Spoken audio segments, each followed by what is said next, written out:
Okay, we should be live now. I'll just wait a couple of moments to let everyone join, because there is a slight delay on the catch up, and just welcome everyone to today. I hope you're all well. My name is Mandy Bowden. I'm the lead knowledge exchange officer on the Marine Business Technology Centre project. I will call that MBTC because it's a bit of a mouthful, and I'll be your host for this event. Just a little bit of housekeeping. During this webinar, you will only hear myself and our presenters speak. We will not be able to see or hear any of yourselves. After the presentations, we will be holding a question and answer session. So you can raise your questions by using the chat bar throughout the presentations or towards the end, whenever a question occurs to you. If you see a question that's been raised by somebody else, you can like that using the thumbs up option, and that should bring it up to the top of the pile, and we'll cover those at the end of all the presentations. I'd just like to remind you that we are recording this webinar with the intention for the recording to be available to other people on demand that couldn't attend today's session. So what we're going to do is I'm going to give you a very brief introduction to the MBTC project, but a little bit more about the opportunity for applying for consultancy grants as part of the project. And then we have a presentation from the data place, and a second presentation from Elixel. And then that will be our question and answer session, and that is going to be all delivered within about an hour. Okay, so I shall move on. So the MBTC project is a European funded project led by the Plymouth City Centre with the delivery partners Plymouth Marine Lab, Marine Biological Association, the University of Plymouth and also University of Exeter. It's to support innovation in the marine sector, so the design, development, testing and proving of products, services that are being developed in that particular sector. And for it's designed for SMEs in the Devon area to support them, and it gives them free access to project equipment and expertise for qualifying SMEs. Now it is ERDF funded, so we are benefiting from a grant, from an overall payment from the European Union, which is very beneficial.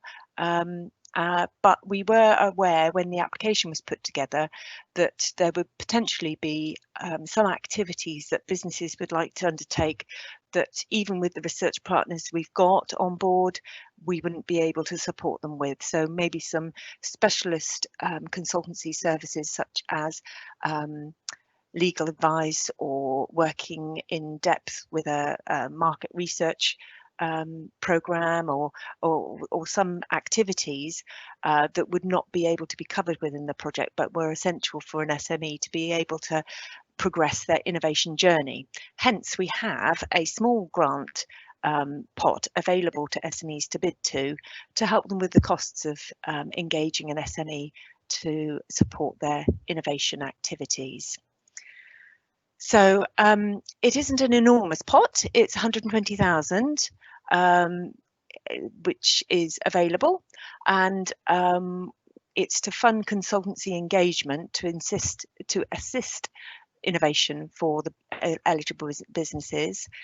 We're thinking maybe the average grant will be a couple of £1,000. So it's not massive pieces of work, but there's actually no maximum on the amount that you could put in as a project to us to get some funding back, and you get 75% of your overall costs.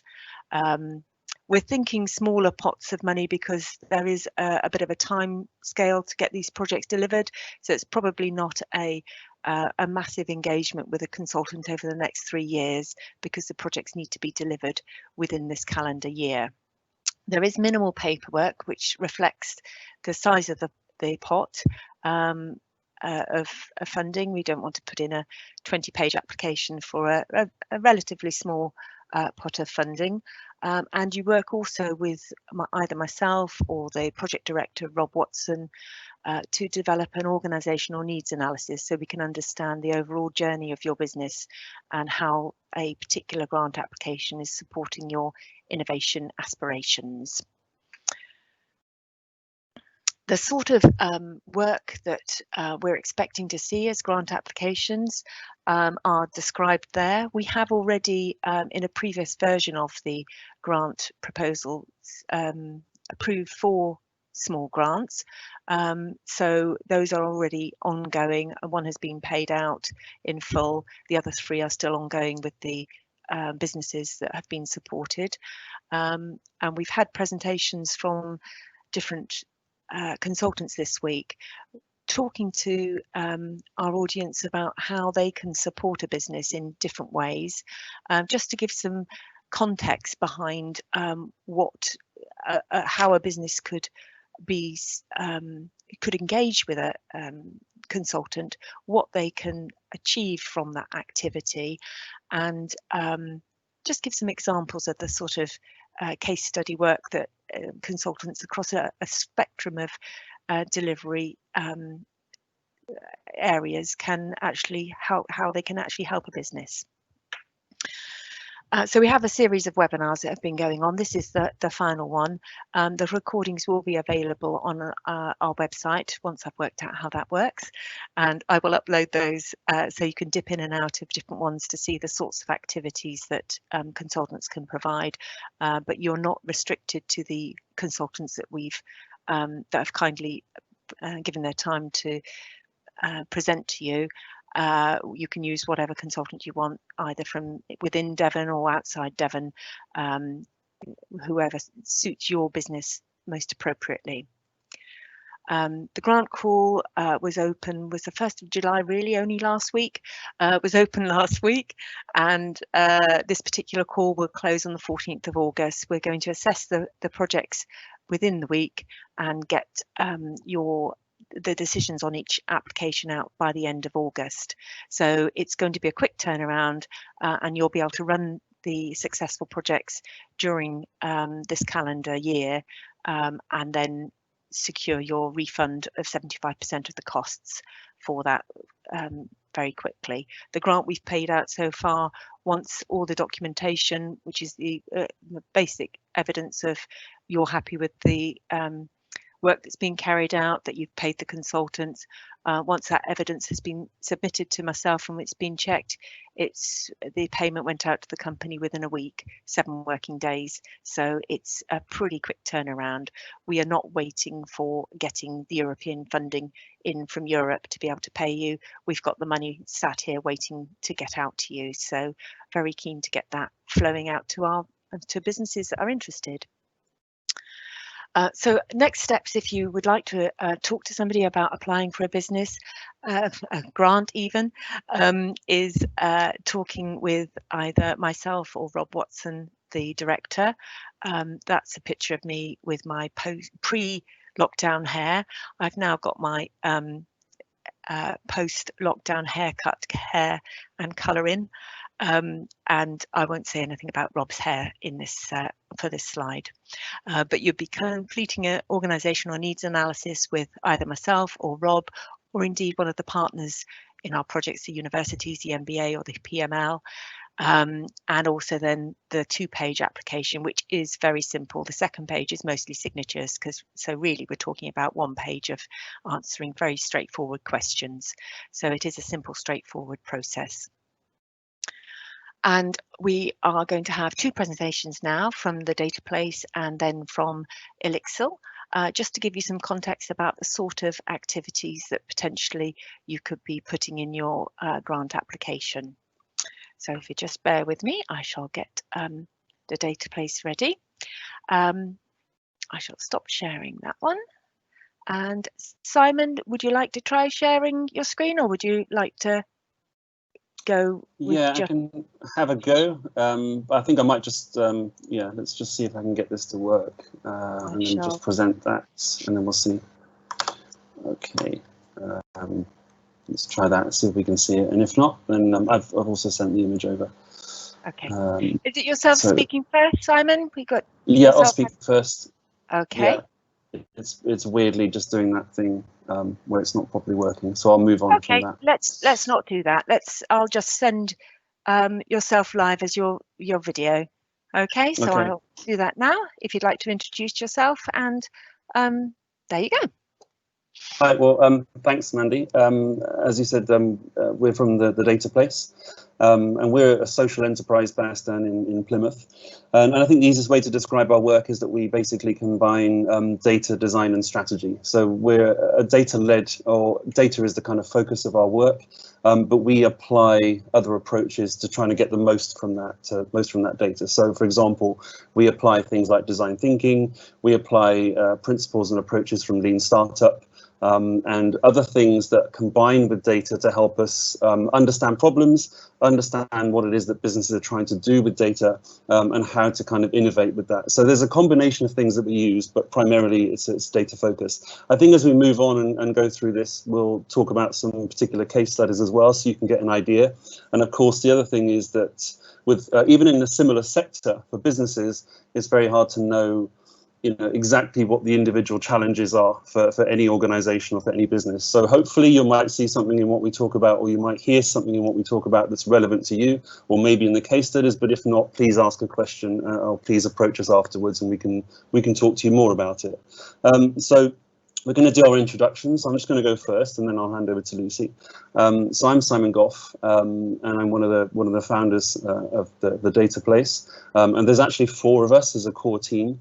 But we work with all sorts of other associates and other people depending on the kind of projects that we're working on. My background is as a service designer, which may or may not be a familiar term to some of you, which is basically on a simple level the design of services.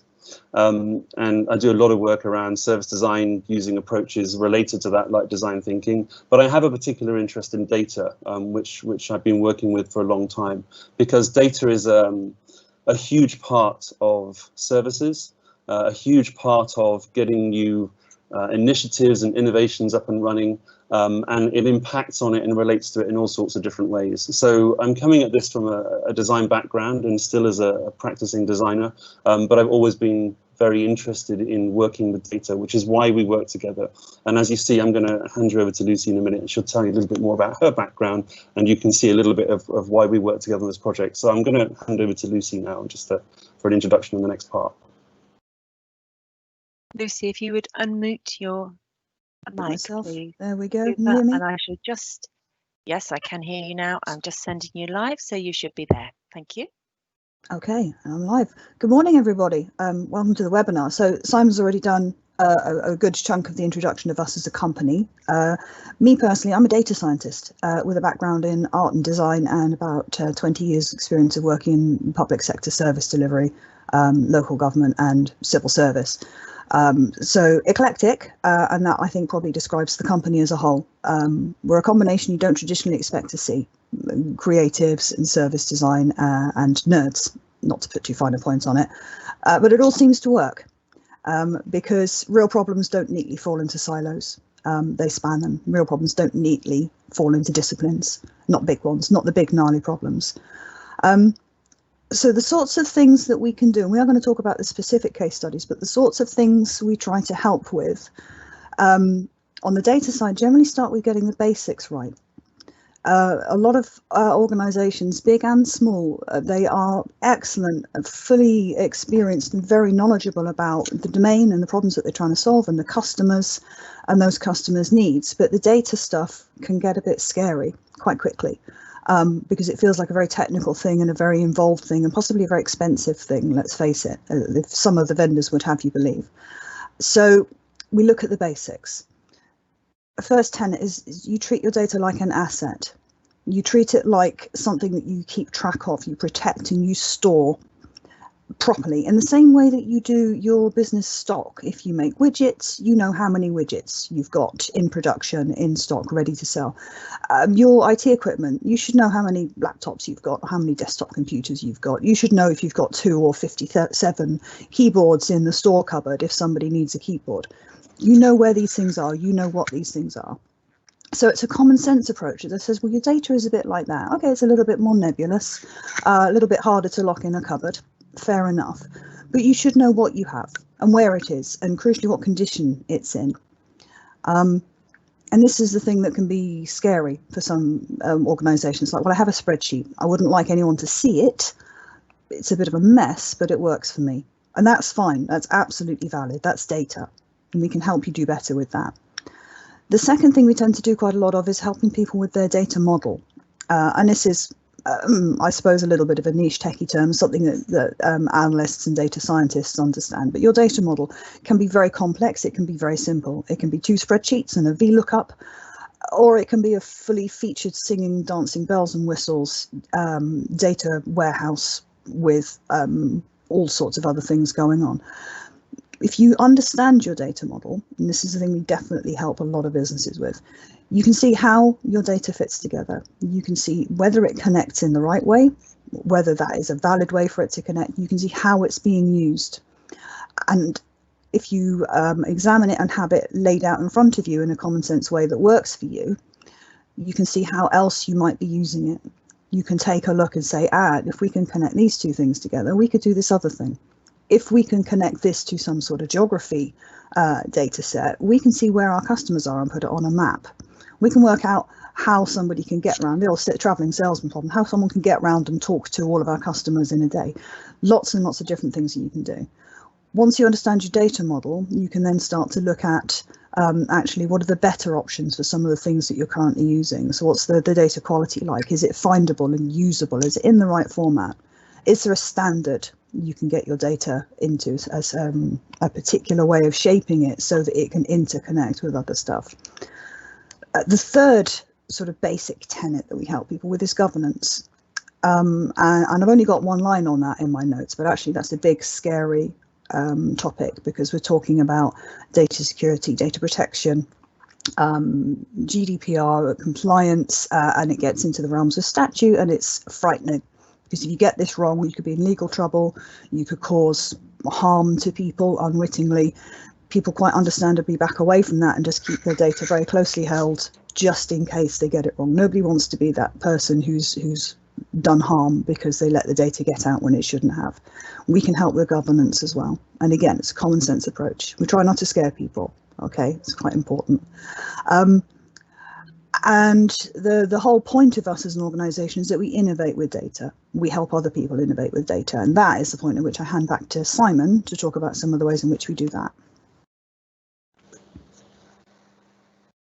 Okay, Simon, you're live now. Hi, thanks, Lucy. Yes, so all that scary stuff that Lucy knows a lot more about and makes less scary, which is really important. And I just want to talk a little bit about what Lucy mentioned, which is the idea of innovating with data, because I think some of that, again, I think she mentioned the word nebulous, can seem a bit vague sometimes, but I think there's some really specific things that we get from this intersection of the kind of design approach, the service design approach, and the data science approach, which is a clear list of things. So, for example, one of the things that I think is really important that these disciplines learn from is how we apply this to research, how we get to do better research. You know, in the work that I do in service design, for example, we may use things like doing interviews with people, a lot of qualitative research. We might do research of observation. And these are really good ways of understanding your customers, your users, or any other kind of elements that you want to understand around the kind of problems that you're looking at.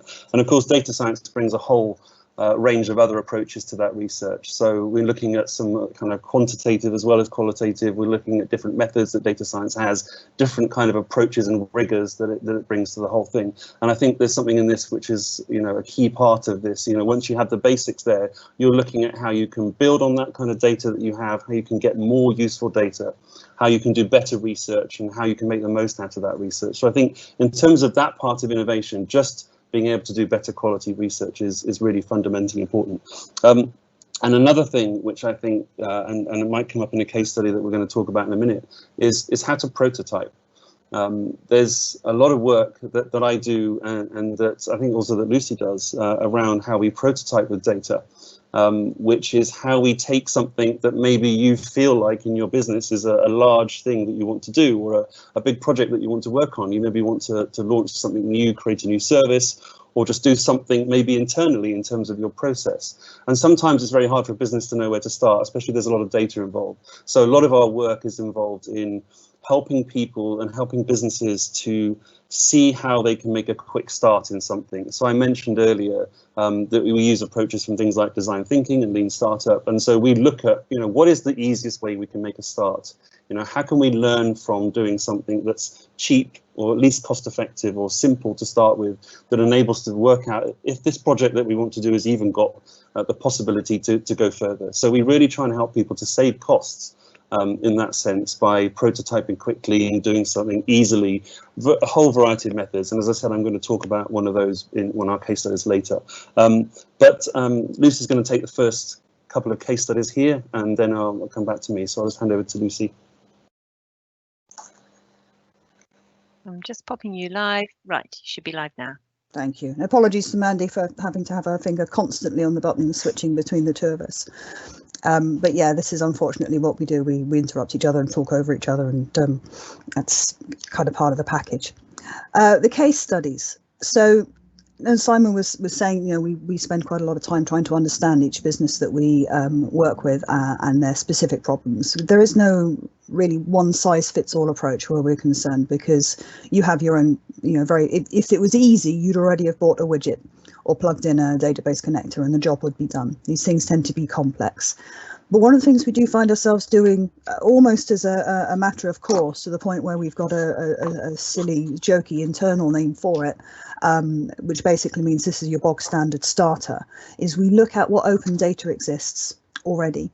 Or open data, the big stuff, the really useful stuff, tends to come with standards. So we'll take a very quick look at what's already out there that you could be using instead of trying to rebuild. So you want geographical data, but you can't afford the big commercial offerings. Well, do you know what? There's some free stuff.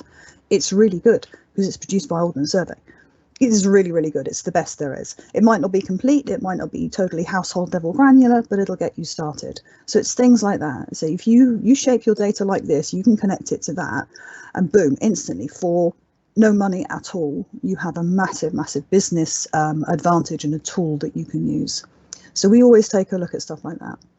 More specifically, I'm going to talk about 3 organisations that we've worked with. So the first one being, it was a family business, upcountry. It's been established well over 100 years, and they're quite a big name. And they, even though they're small, and they make and maintain medical equipment, and they supply that to hospitals all over the world. As small as they are, they have a very, very big footprint.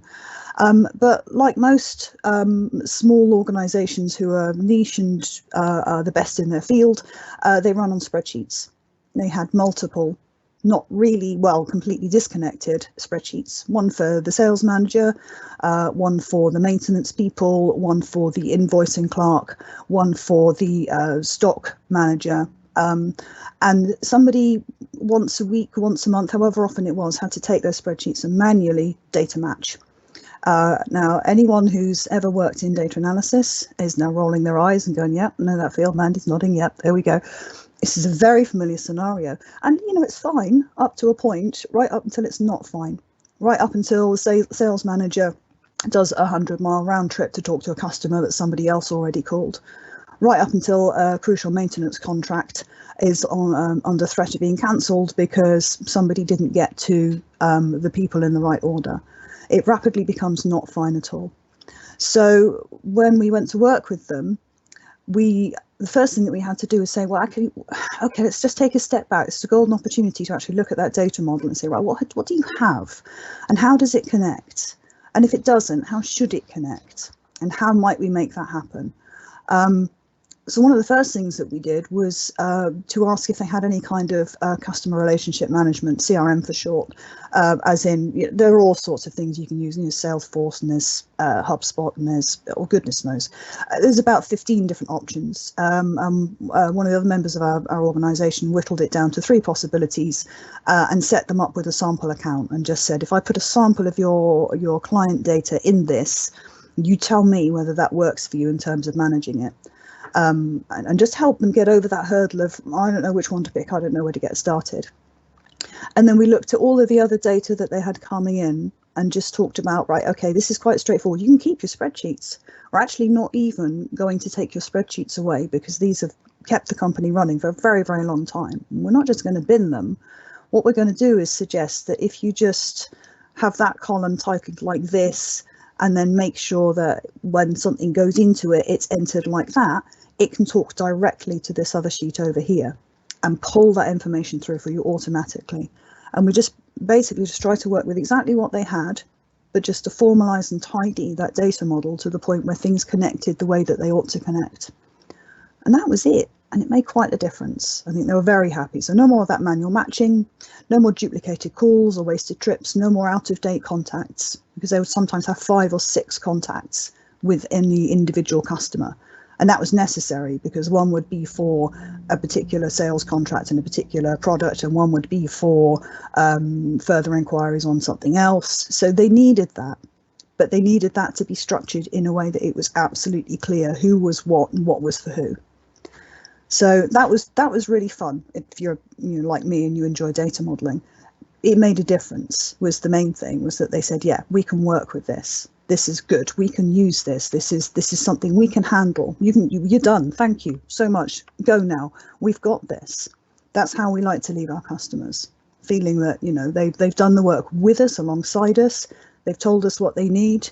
We've helped them find something, and now they've got it, and it's fine, and they can handle this. So we did something very similar for another client. It's a large firm of solicitors down here in the southwest, on a very different scale.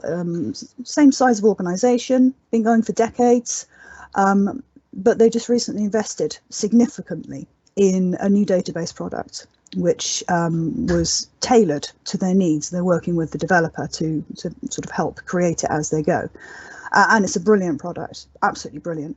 But it meant that all the ways that they used to do reporting no longer quite worked the way they should. And it also meant that for the first time, it was very obvious how much clients' data needed cleaning and validating before they finished the process of moving it into the new system.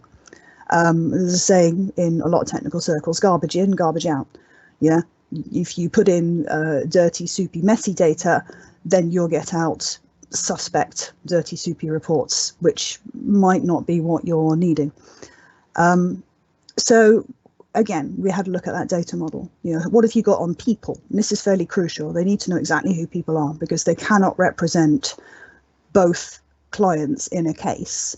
And if you're not sure whether or not someone has been a client in the past because you spelled the name with a Y rather than an I, or your date of birth field isn't filled in, there's a very real danger. And that is an absolute no-no in that domain. You cannot do that. So the cleaning and the validation was something we couldn't do for them. They needed to do themselves. So there was a look at that model. Is everything connecting the way it should?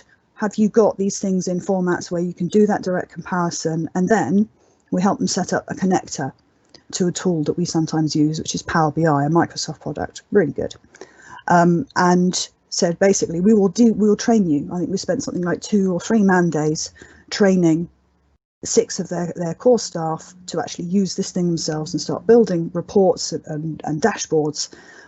And then we left them to it because it became a thing that they could handle from that point. So if you connect it like this, you pull the data in like that, you build a report in this way, this is how you make this kind of chart show up.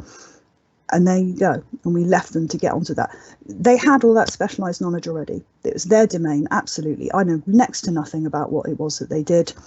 And they just needed some support while they got to grips with the technical nuts and bolts of handling their data.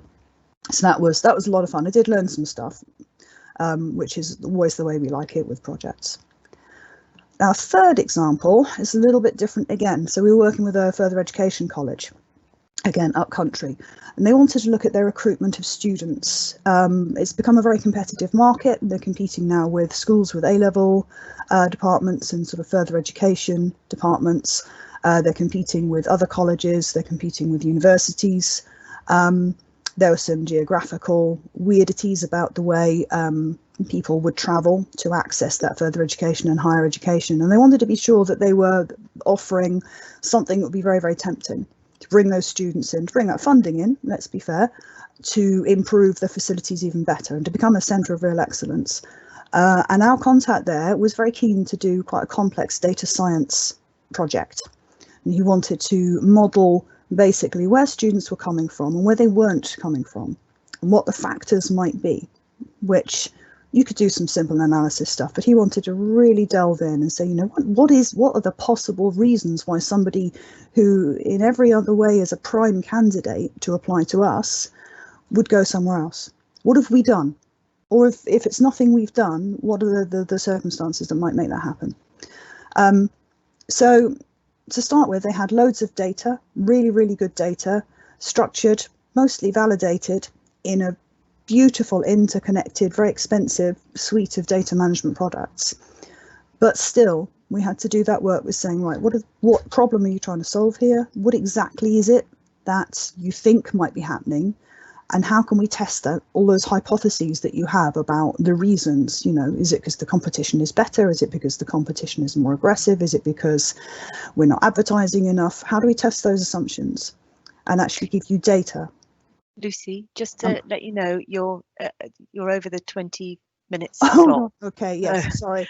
I don't like to interrupt you in mid-flow, but flow. just let you have you to, know, we've got a bit of flex within the Q&A time, so that's fine. Absolutely. I can stay in full flow for about half an hour at a time, so you're absolutely right to just interrupt me at the first chance you get. It's fine.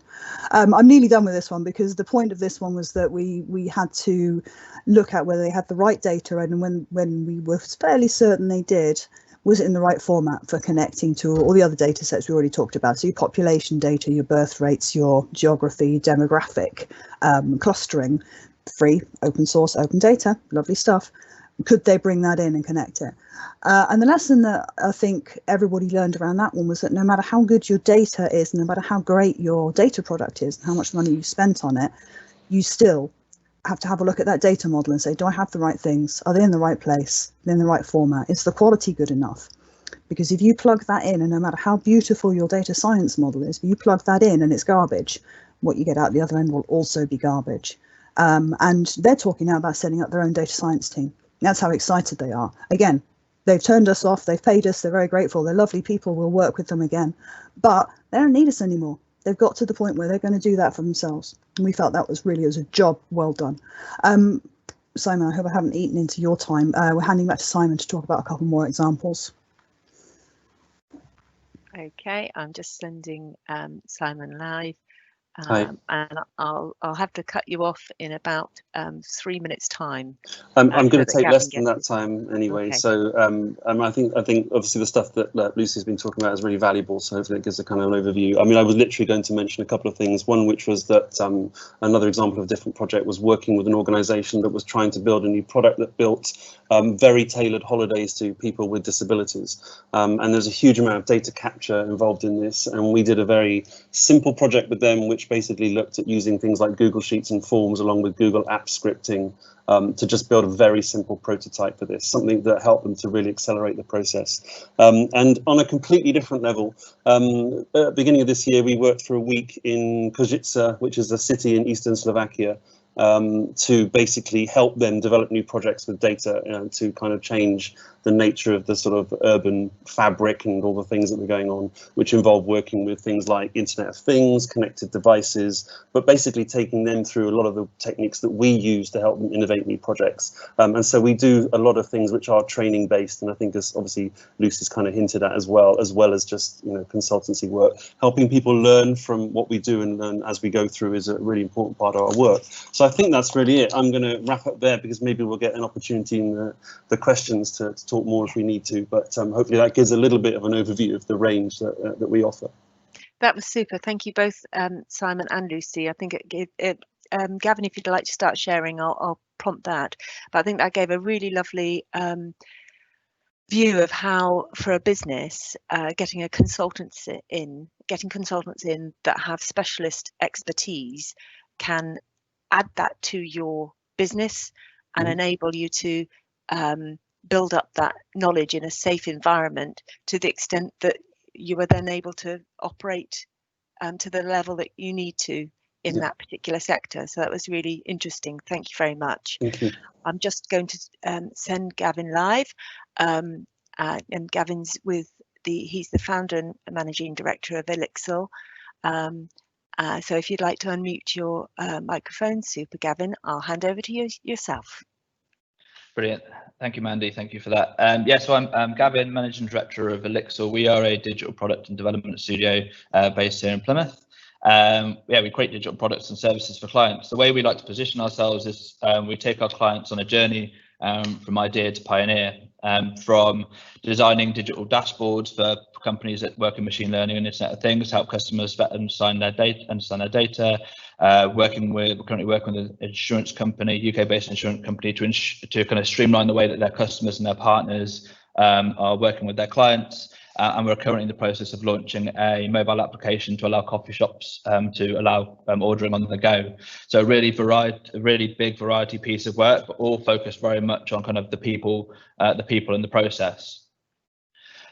So we see ourselves as taking kind of a human-centered approach through everything that we do. So whether that's digitalizing a non-digital process, creating brand new digital products and services, or improving existing digital products and services. So maybe there's products and services that have kind of been rushed to market, kind of designed, built and launched, but actually don't have a market fit or don't necessarily work for the customers. So that's very much kind of where we focus on.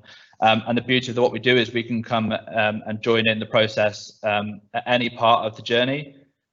So whether that's really early days in kind of discovering what that problem is, all the way through to delivery. So again, some examples of that with the dashboard piece of work we were doing, the company already had their high-tech expertise in-house.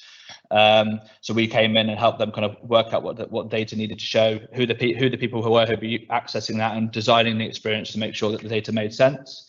But also we can work with the build side as well, having access to over 400 strong development teams. So we have the capability to flex around and build quite large scale platforms and deliverables for our clients. In regards to kind of supporting you and supporting what you're looking to do, we often have clients coming to us and saying, I have an idea. And we also have clients who've kind of started projects who initially started with having an idea and kind of rushed to market and then found themselves with all sorts of problems. So my main vision, my main passion is trying to make sure we stop clients from having those problems. And to me, that starts in the core part of planning. A lot of the time when companies go through a planning stage, their planning vision and what their product vision is based on a lot of assumptions. They're not necessarily mapped out. They don't necessarily they're not actually thinking about users' point of view. They're thinking, actually, I want this bit of functionality. I want this bit of functionality in there. And the biggest issue with that is usually it's kind of led from the top, led from a leadership position saying, oh, we really should add this in. We really should add this bit of functionality, this widget in. And that makes it really difficult to really kind of prioritize functionality based on what people actually need and what's actually going to have a real impact. And that can also cause project timelines to be really unhealthy. It can make project costs, can really increase project costs because there's this big backlog of work that needs to be delivered and no way of actually prioritizing which order those things need to be delivered in. And if you don't nail that down early on and get that solved, you kind of find that because you're adding functionality and because you're not thinking of the end user and because you've got no real plan in place, you find functionality keeps getting added on as you realize, oh, you've got a gap, you've got a problem here that you're not solving, which adds additional problems because you're kind of adding more timeline and more things into deliver in the same amount of time. And there's no real time for user testing to put it in front of people to actually say, okay, does this actually work? And it really gets rushed to a phase of launch. Now, you're at launch phase, you've just rushed through this process, you've got a product that doesn't meet customer needs because the customer hasn't always, you kind of think you've thought about the customer, but have you really?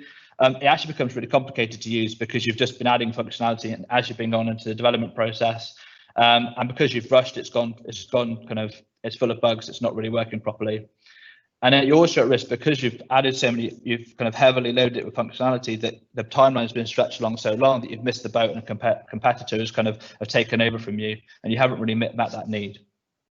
So what it does, it really starts with planning, and I think it's with everything with us, obviously, you mentioned earlier about design thinking, that's very much in regards to the approach that we take whenever we're looking at delivering at projects. We've done this in regards to working with clients in creating innovation programs. We've done this process when we're looking at even designing their websites, but mainly we look at this in regards to developing that product. When you're delivering products and solutions, it's not enough. You have to think of the long-term winners.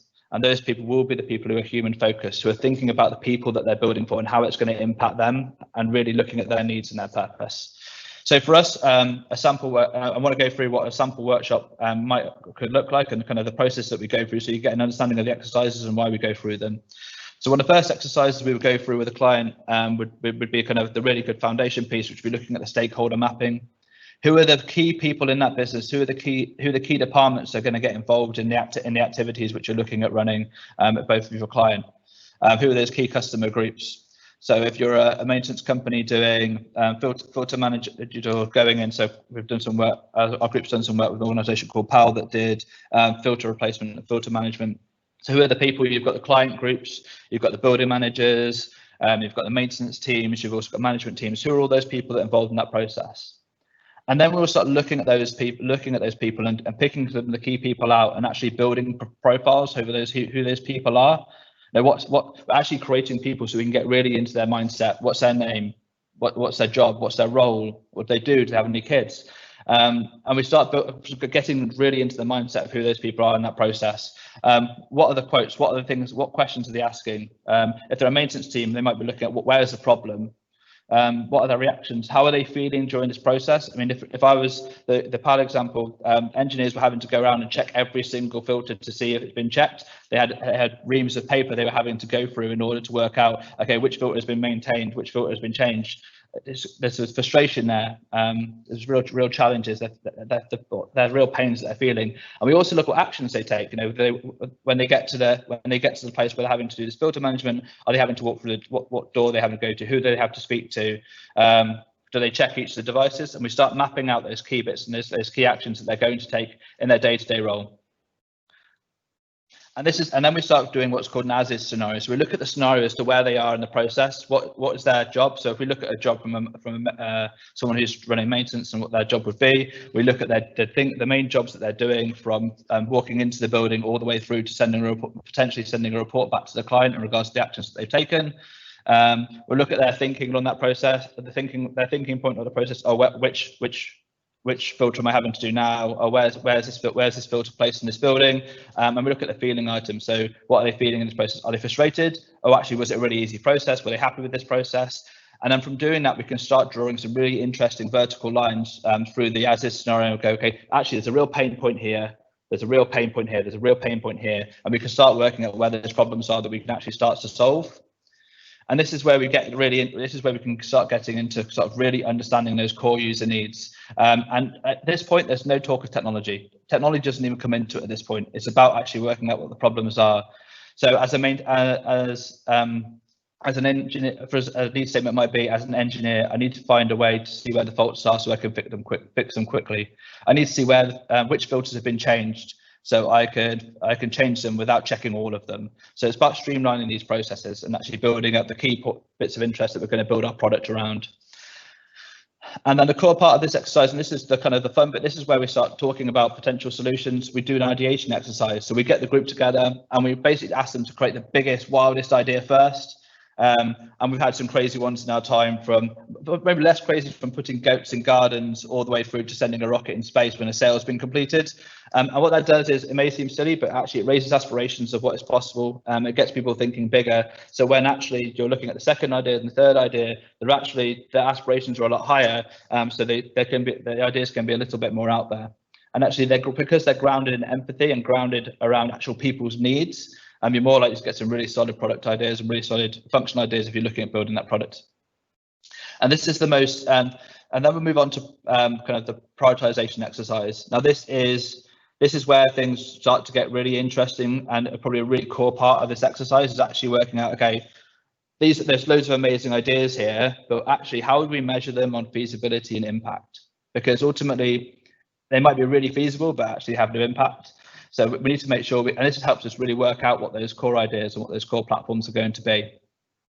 So in the bottom left, we'll have those ideas which have no impact and aren't really feasible. So you pretty much know you can chuck those ideas in the bin straight away, because they're actually probably going to burn more energy than they're worth. And then the top right, you have those ideas which are super feasible and going to have a large amount of impact for the organisation. And you know they're the ideas that you need to prioritise in your roadmap first, because they're going to be the quick and easy wins for you. And then you might start mapping out the other ideas in the process further along in your roadmap, depending on how they fit.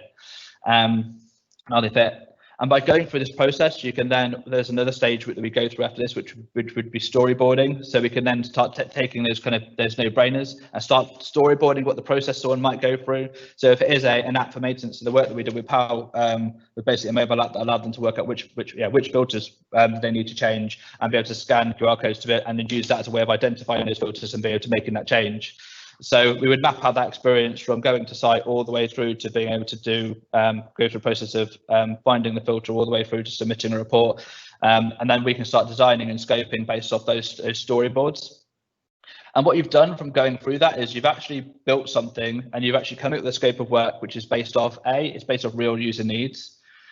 When you're looking at later on and halfway through the project, and someone suggests a feature idea, you can then look at that and go, okay, would Jim from maintenance, how would he react to this idea? And you can start making judgment calls of potential functionality additions based on that, and then you can work out how that might. You can also then go back to the prioritization grid and see where that might fit, and then start adjusting your backlog appropriately.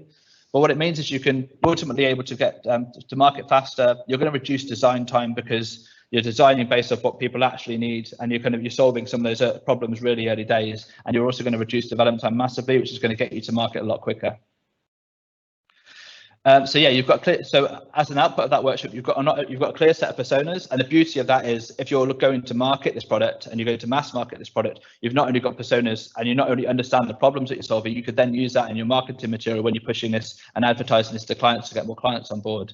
You know you've got product market fit because you've gone through the process of understanding who those end users are and understand what their needs are, and also you're in a much stronger position to prioritize functionality and also build future products.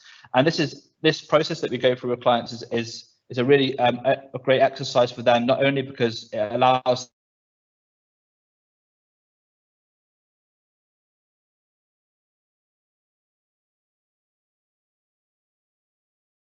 I think we might have had Gavin's audible stream drop out just then.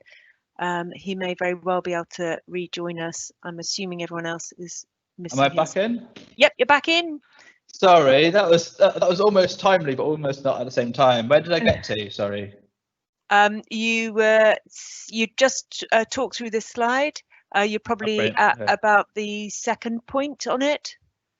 Yeah, I think I'm almost finalised anyway. I think the main point with this is, I think another way that we look at this, there was a great talk I went and saw by a guy called Dave Burst, who talked about people and talked about everybody as being this collection of dots. So every experience you have, every customer you've dealt with, every bit of artwork that you've seen, every lesson that you've taught, every person that you've met, all these elements build you up to be the person that you are and have the experiences you can draw on to be able to design and build things. And if you can bring your team together with all those different dots and collections, you've got a much larger resource of people, a larger resource of experiences to be able to build and design great products. And even now in a digital age, it's important to still bring those teams together, to still collaborate. And this structure is a really good way of doing that and getting people working on and ideating together. So as well as workshops themselves, we also switch over to this. Obviously, as part of our services, offer a range of experiences. So obviously, once we've taken the client through to kind of this ideation phase, we also work on prototyping. We also do visual design, have a really good development capability as well. So it's a really good stretch of expertise and skills that we have in house. But yeah, here to ask any questions if there are any. My contact details are on this slide if you do have any additional questions. But yeah, feel free to send me a message if you want to. But that's me. Thank you for everybody's time today. Thank you very much, Gavin. It's and thank you, Gavin, particularly for stepping in at the last minute on doing the presentation for us today, filling in for Terry, who we had a little technical glitch with. I'll just put on the screen the contact details for ourselves whilst I prepare what we're going to be doing for the question and answer session. I shall just put that in. I've clicked the wrong button. Just bear with me for a second. And there's that one. And live. Okay, all right. So these are although I haven't got the phone numbers on there, there's the names of the presenters that we've had today, together with their company addresses. And I hope you find that has given you some inspiration on the sort of activities that can be undertaken with a consultant, bringing in specialist expertise to your business to help you on your innovation journey. Both of the presentations have been, what I've sort of seen is that they're both sort of around the data, IT, digital side of things, but it's so fundamental to have the real people and real customer journey and understanding of what you're trying to achieve is fundamental to achieving the right sort of digital solution for your own business. So we have a few questions coming through. One is that it's mentioned it's likely that staff will need to be trained how to use a new innovation data solution, and it's asking whether the MBTC grant could cover this training. It is possible that the grant could cover the training. What we would do is work with you during the organisational needs analysis, understanding of what you're trying to achieve, together with which consultant you want to be working with, to understand exactly what it is that you want to put forward as an application. But if you were engaging a consultant to deliver this training, then yes, absolutely, that is potentially an eligible activity that we could help fund.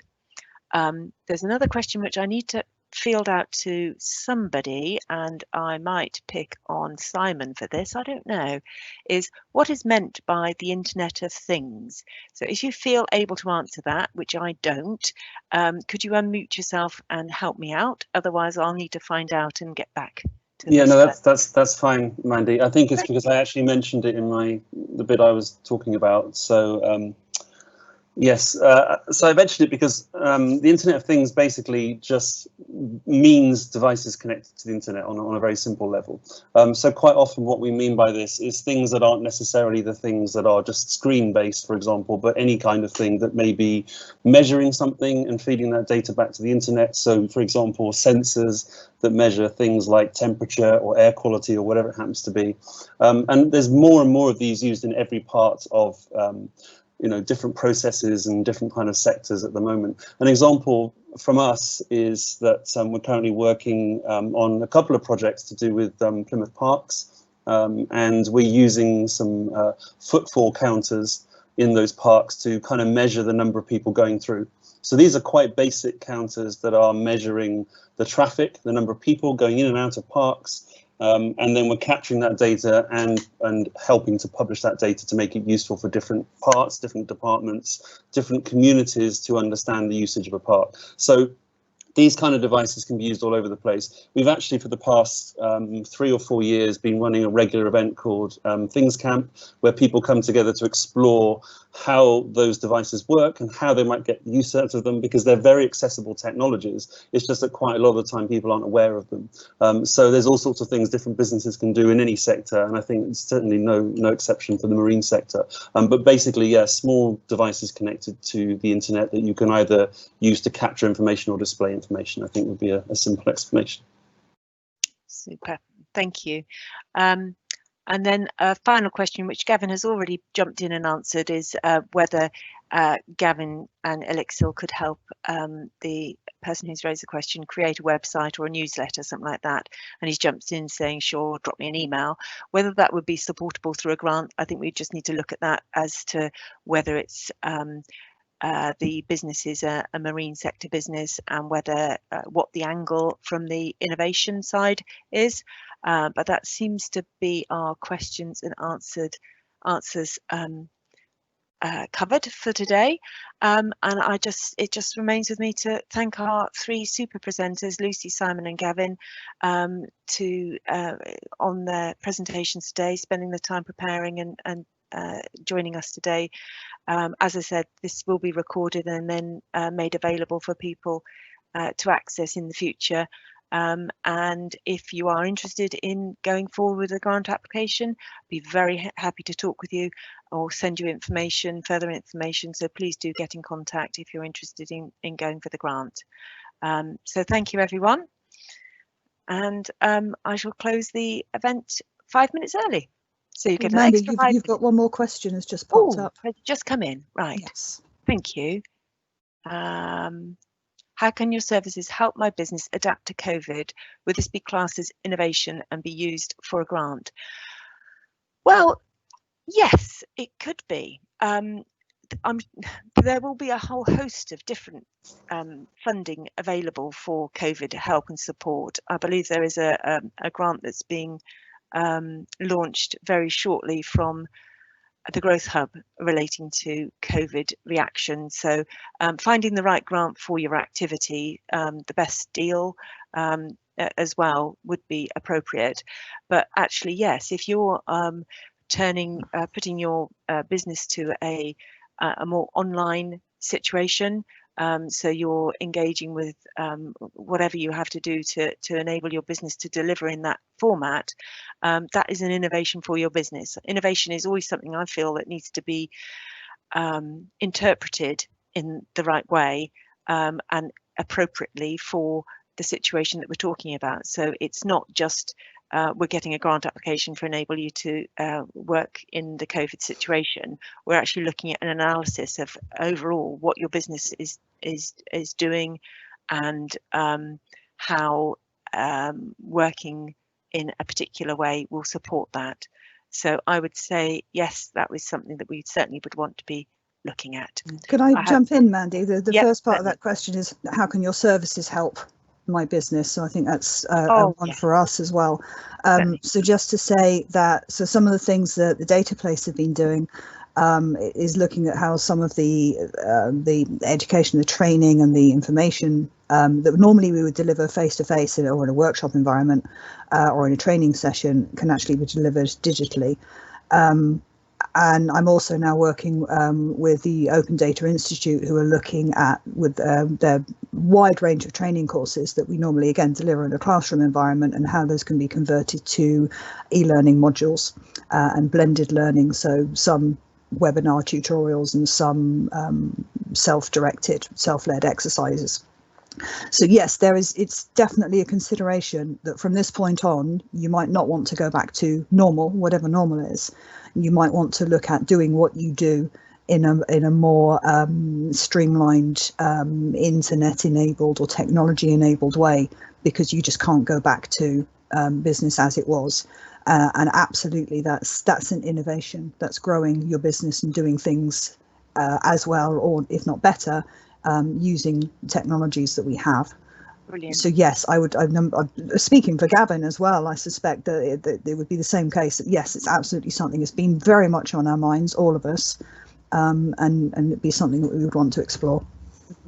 Brilliant, thank you. We have one more questions that come in. That's how are the MBTC going to police consultants not overcharging due to the funding being guaranteed from ERDF? The assessment process for grants is by panel, and we have representatives from the 4 partners and the PCC on the MBTC project looking at each application, and one of the assessment factors, along with eligibility of activity, innovation, impact, is the value for money. So if we saw an application that was to do a smallish piece of work and the quotes that we've had, quotes that are being presented are more than we would expect, then we will be using the knowledge of the panel to assess value for money on each application. If any piece of work is more than £2,500, we will be asking for 3 quotes for those activities. So you would need to get quotes from 3 different consultants for the work that you need doing. So there are some checks there as well. Right. So hopefully that answers all the questions. Super duper. So again, thank you team, and I hope you've found this useful. And hope to be in contact soon to hear about grants and go from there. So thank you very much. Have a very good day. Thanks everybody. Thank you everyone. Thank you. Cheers. Thank you. Bye. Bye bye.